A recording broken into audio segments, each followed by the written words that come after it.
ഒരു നടൻ അദ്ദേഹം ചെയ്യുന്ന വേഷം അത് കാണുന്ന പ്രേക്ഷകന് ആ വേഷത്തിൽ ആ നടൻ ഇനി അവൻ മതി എന്ന് തോന്നുന്ന രീതിയിൽ അത് അദ്ദേഹത്തിന് ചെയ്യാൻ കഴിയുന്നു. അങ്ങനെ കഴിയുക എന്ന് പറയുന്നത് എല്ലാവർക്കും സാധിക്കുന്നൊരു കാര്യമല്ല. അതെ, പോലീസ് വേഷത്തിൽ തനതായ ശൈലി കൊണ്ട് ശ്രദ്ധ കേന്ദ്രീകരിച്ച് എല്ലാവരുടെയും ഇഷ്ടമായി മാറിയ ശ്രീ ഭരത് സുരേഷ് ഗോപി. തന്റെ ഈ pseudo socialistic, pseudo proletarian, pseudo philanthropic bamboozle your defeat, it is certain. Just certain, you son of a... സാഹിബേ, താൻ ഇപ്പോ പറഞ്ഞ ഈ ഉമ്മാക്കി ഉണ്ടല്ലോ. Please get out. I said get out, you. ഓലക്കേട mood. Don't try to play the fool with me, Nikesh. No, it's very bad. Thank you and up yours. 1958 June 26 ജ്ഞാനലക്ഷ്മിയുടെയും ഗോപിനാഥൻ പിള്ളയുടെയും മകനായി കൊല്ലം ജില്ലയിലാണ് ശ്രീ സുരേഷ് ഗോപി ജനിച്ചത്. അദ്ദേഹത്തിന് 3 സഹോദരന്മാരുമുണ്ട്. അച്ഛന് അക്കാലത്ത് ഒരു ചെറിയ സിനിമാ വിതരണ കമ്പനി ഉണ്ടായിരുന്നു. 1965 കെ സേതുമാധവൻ സംവിധാനം ചെയ്ത് സത്യൻ മാഷ് നായകനായിട്ട് അഭിനയിച്ച ഓടയിൽ നിന്ന് എന്ന ചിത്രത്തിൽ ബാലതാരമായാണ് ശ്രീ സുരേഷ് ഗോപി സിനിമാ രംഗത്തേക്ക് എത്തിയത്. 1984 നിരപരാധി എന്ന തമിഴ് ചിത്രത്തിൽ ഒരു ചെറിയ വേഷം ചെയ്ത് സുരേഷ് ഗോപി സിനിമാ ലോകത്തേക്ക് എത്തി. நான் இவங்களை எங்கேயோ பார்த்திருக்கேன். மிஸ்டர் பாலன், மிஸ் ராதா என் வருங்கால மனைவி. Oh, my advance congratulations. Thank you. എന്നാൽ മലയാള സിനിമയിലേക്ക് എത്തിയത് 1986 സത്യൻ അന്തിക്കാട് സംവിധാനം ചെയ്ത് മോഹൻലാൽ ശോഭന ടീം അഭിനയിച്ച സൂപ്പർ ഹിറ്റ് ചലച്ചിത്രം TP ബാലഗോപാലൻ MAയിലൂടെയാണ്. അതിലും ഒരു ചെറിയ വേഷമായിരുന്നു. അതേ വർഷം തന്നെ അദ്ദേഹം രാജാവിൻ്റെ മകൻ എന്ന സിനിമയിലും മോഹൻലാലിനോടൊപ്പം അഭിനയിച്ചു.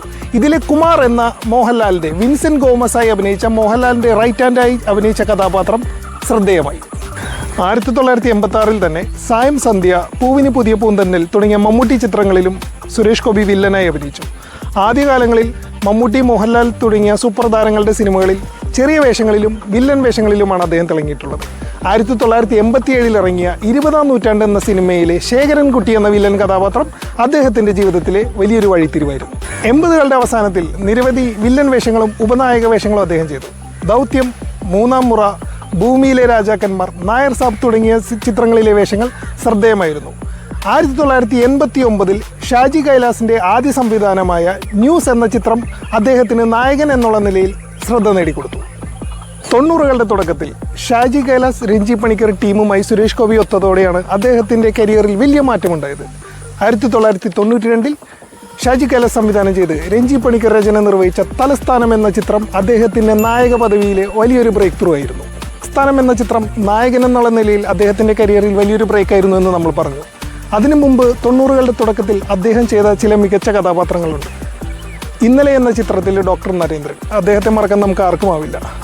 അതുപോലെ തന്നെ മനുവങ്കൾ എന്ന ചിത്രത്തിലെ ജഗതി ചേട്ടന് വേണ്ടി വെച്ചിരുന്ന മിന്നൽ പ്രതാപൻ എന്ന കഥാപാത്രം, ങ്ങളിൽ ചെന്ന് രാപ്പാർക്കാമിലെ പ്രൊഫഷണൽ കില്ലർ ലൂക്ക്, ന്യൂസ് എന്ന ചിത്രത്തിലെ ഡിറ്റക്റ്റീവ് ഋഷിമേനോൻ, ഇതെല്ലാം അതിൽ ചിലത് മാത്രം. തലസ്ഥാനം എന്ന ചിത്രത്തോടെ സുരേഷ് ഗോപി, രഞ്ജി പണിക്കർ, ഷാജി കൈലാസ് കോമ്പിനേഷൻ ഒരു വൻ സെൻസേഷനായി മാറുകയായിരുന്നു.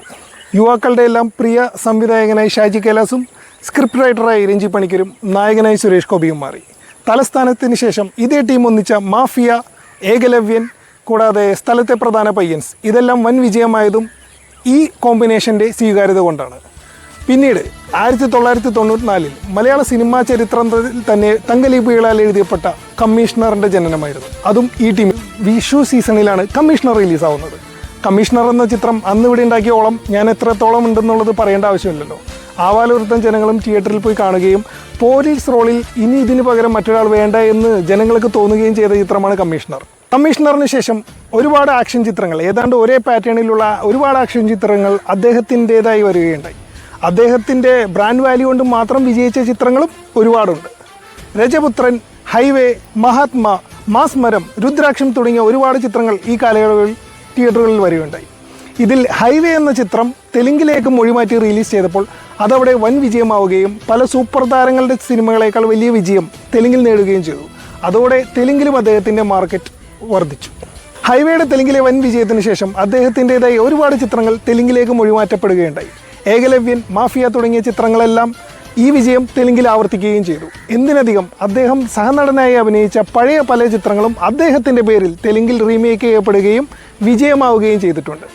ഒടുവിൽ അമിതാഭ് ബച്ചൻ അദ്ദേഹത്തിൻ്റെ സ്വന്തം പ്രൊഡക്ഷൻ കമ്പനി മലയാളത്തിൽ ഒരു സിനിമ നിർമ്മിക്കാൻ തീരുമാനിച്ചപ്പോൾ അതിൽ നായകനായി തിരഞ്ഞെടുത്തതും സുരേഷ് ഗോപിയെ തന്നെയായിരുന്നു. യുവതുർക്കി അടക്കം അദ്ദേഹത്തിൻ്റെതായി ബിഗ് ബഡ്ജറ്റിൽ ഇറങ്ങിയ പല ആക്ഷൻ സിനിമകളും പ്രതീക്ഷിച്ച വിജയമാവാതെയായിരുന്നപ്പോൾ പല ആരാധകരും നിരാശരായി. സുരേഷ് ഗോപിയുടെ കാലം കഴിഞ്ഞു, അദ്ദേഹം ഒരേ പാറ്റേണിലാണ് പോകുന്നത് എന്ന് വിമർശിച്ചവർക്ക് ഇതൊരു അവസരവുമായിരുന്നു. എന്നാൽ വിമർശനങ്ങൾക്ക് കീഴടങ്ങാൻ അദ്ദേഹം തയ്യാറായിരുന്നില്ല. അതേ പാറ്റേണിലുള്ള പടങ്ങൾ ചെയ്ത് തന്നെ അദ്ദേഹം വീണ്ടും വിജയം ആവർത്തിച്ചു. 1997 റിലീസ് ചെയ്ത ലേലം അദ്ദേഹത്തിൻ്റെ കരിയറിലെ വൻ വിജയമായി മാറി. ഒപ്പം അതേ വർഷം തന്നെ റിലീസ് ചെയ്ത ജനാധിപത്യവും വിജയമായിരുന്നു. കൂടാതെ തനിക്ക് അഭിനയിക്കാൻ അറിയില്ല എന്ന് പറഞ്ഞവരോട് 97 നാഷണൽ അവാർഡ് ജയരാജ് സംവിധാനം ചെയ്ത കളിയാട്ടത്തിലൂടെ മികച്ച നടനുള്ള നാഷണൽ അവാർഡ് നേടിയാണ് അദ്ദേഹം മറുപടി പറഞ്ഞത്. 1998 സിബി മലയിൽ സംവിധാനം ചെയ്ത സമ്മറിൻ ബദ്ലഹേം എന്ന ചിത്രം സുരേഷ് ഗോപിയുടെ കരിയറിലെ ഒരു വഴിത്തിരിവായ കഥാപാത്രമാണ്. അതിലെ ബദ്ലഹേമിലെ ഡെന്നിസ് എന്ന കഥാപാത്രം ഇന്നും കുടുംബ പ്രേക്ഷകരുടെ പ്രിയ കഥാപാത്രമാണ്. കാരണം അത്രയ്ക്ക് പാവമായിരുന്നു ഡെന്നിസ്. ആ കഥാപാത്രം ചെയ്ത് ഫലിപ്പിക്കാൻ കഴിഞ്ഞു എന്നുള്ളതും സുരേഷ് ഗോപിയിലെ നടൻ്റെ ഒരു വലിയ വിജയമാണ്. തുടർന്ന് പത്രം, FIR, ക്രൈം ഫയൽ പോലുള്ള വലിയ വലിയ വിജയങ്ങളും 20-ാം നൂറ്റാണ്ടിൻ്റെ അവസാന കാലഘട്ടങ്ങളിൽ സുരേഷ് ഗോപിക്കുണ്ടായി. 2000 തെങ്കാശിപ്പട്ടണം, സുന്ദരപുരുഷൻ തുടങ്ങി കുടുംബ കോമഡി കാര്യങ്ങൾക്ക് പ്രാധാന്യമുള്ള സിനിമകളും അദ്ദേഹം ചെയ്യുകയുണ്ടായി. അതിലെല്ലാം അദ്ദേഹത്തിൻ്റെ പ്രകടനവും വളരെ ശ്രദ്ധേയമായിരുന്നു. അത് ഈ കറക്റ്റ് എനിക്കൊരു കാര്യം പറയണ്ടായിരുന്നു. എന്താ അത് ഈ സാധനം കഴിച്ചിട്ട് പറയാം. ശേഷം സത്യമേവ ജയതേ, നരിമാൻ തുടങ്ങിയ ആക്ഷൻ സിനിമകൾ വീണ്ടും ചെയ്യുകയും ഇതിനുശേഷം താൻ ഇനി തോക്കെടുത്തുള്ള റോളുകൾ ചെയ്യില്ല എന്ന് അദ്ദേഹം കേരളത്തിലെ യുവാക്കൾക്ക് വേണ്ടി തീരുമാനിക്കുന്നു എന്ന് പറയുകയുണ്ടായി. എന്നാൽ ആ തീരുമാനം അദ്ദേഹത്തിൻ്റെ സിനിമാ ജീവിതത്തിലെ ഒരു വലിയ തീരുമാനമായിരുന്നു. കാരണം പിന്നീട് 2001 മുതൽ 2005 വരെയുള്ള അദ്ദേഹത്തിൻ്റെ ഫിലിമോഗ്രഫി പരിശോധിച്ചാൽ നമുക്കറിയാൻ കഴിയും. ചെറിയ ഒരുപാട് സിനിമകൾ റിലീസായെങ്കിലും വാണിജ്യപരമായി കലാപരമായി ഗുണമുള്ള ഒരു സിനിമ പോലും അദ്ദേഹത്തിൻ്റെതായി വന്നില്ല. തുടർന്ന് 2005 അദ്ദേഹം വീണ്ടും തൻ്റെ ഐക്കണിക് പോലീസ് വേഷത്തിലേക്ക് തിരിച്ചു വരികയുണ്ടായി. കമ്മീഷണറിൻ്റെ 2ാം ഭാഗമായ ഭരചന്ദ്രൻ IPS ഒരു വലിയ വിജയമായിരുന്നു. അതോടെ അവതരിപ്പിച്ചതും സുരേഷ് ഗോപി തന്നെ. ഇതോടൊപ്പം ക്രിസ്ത്യൻ ബ്രദേഴ്സ് പോലുള്ള മൾട്ടി സ്റ്റാർ ചിത്രങ്ങളിലും ശ്രദ്ധേയമായ വേഷം അദ്ദേഹം അവതരിപ്പിക്കുകയുണ്ടായി. 2014 BJPയിൽ ചേർന്നതോടെയാണ് സുരേഷ് ഗോപിയുടെ രാഷ്ട്രീയ ജീവിതം ആരംഭിക്കുന്നത്. 2016 അദ്ദേഹം പാർലമെൻറ്റ് അംഗമായി മാറിയിരുന്നു. കൂടാതെ 2021 നിയമസഭാ അംഗമായി തൃശ്ശൂരിൽ നിന്നും മത്സരിച്ച അദ്ദേഹം തോൽക്കുകയുണ്ടായി. 2024 ലോകസഭയിലേക്ക് അദ്ദേഹം വീണ്ടും മത്സരിക്കുകയുണ്ടായി, തൃശ്ശൂരിൽ നിന്ന് തന്നെ. എന്നാൽ ഈ പ്രാവശ്യം വമ്പിച്ച ഭൂരിപക്ഷത്തിൽ അദ്ദേഹം വിജയിച്ചു. കേരളത്തിൽ നിന്നും താമര ചിഹ്നത്തിൽ മത്സരിച്ച് ലോകസഭയിലേക്ക് എത്തുന്ന ആദ്യ വ്യക്തിയാണ് ശ്രീ സുരേഷ് ഗോപി. സജീവ രാഷ്ട്രീയത്തിലെ ചില തിരക്കുകൾക്ക് ശേഷം 2020 അദ്ദേഹം വീണ്ടും സിനിമയിലേക്ക് വരികയുണ്ടായി. ദുൽഖർ സൽമാനോടൊപ്പം ശോഭന വീണ്ടും അഭിനയിച്ച വരനെ ആവശ്യമുണ്ട് എന്ന ചിത്രത്തിൽ സുരേഷ് ഗോപി തിരിച്ചെത്തി. അതിനുശേഷം നിതിൻ രഞ്ജി പണിക്കരുടെ കാവൽ, ജോഷി സംവിധാനം ചെയ്ത പാപ്പൻ, ഗരുഡൻ, മേഹു മൂസ തുടങ്ങിയ ചിത്രങ്ങളിലും അദ്ദേഹം തൻ്റെ സാന്നിധ്യം അറിയിച്ചു കഴിഞ്ഞു. ഇനി അദ്ദേഹത്തിൻ്റെതായി പുറത്തിറങ്ങാനുള്ളത് അദ്ദേഹത്തിൻ്റെ കരിയറിലെ തന്നെ ഏറ്റവും വലിയ ഹൈപ്പിൽ വരുന്ന ചിത്രമാണ്. ഒറ്റക്കൊമ്പൻ എന്നാണ് ആ ചിത്രത്തിൻ്റെ പേര്. കോട്ടയത്ത് നടന്ന ചില റിയൽ ലൈഫ് ഇൻസിഡൻറ്റ്സ് ആണ് ഈ ചിത്രത്തിന് ആധാരം.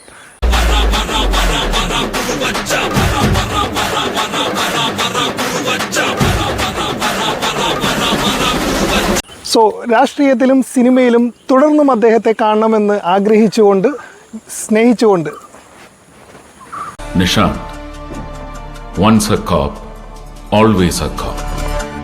And I am a bloody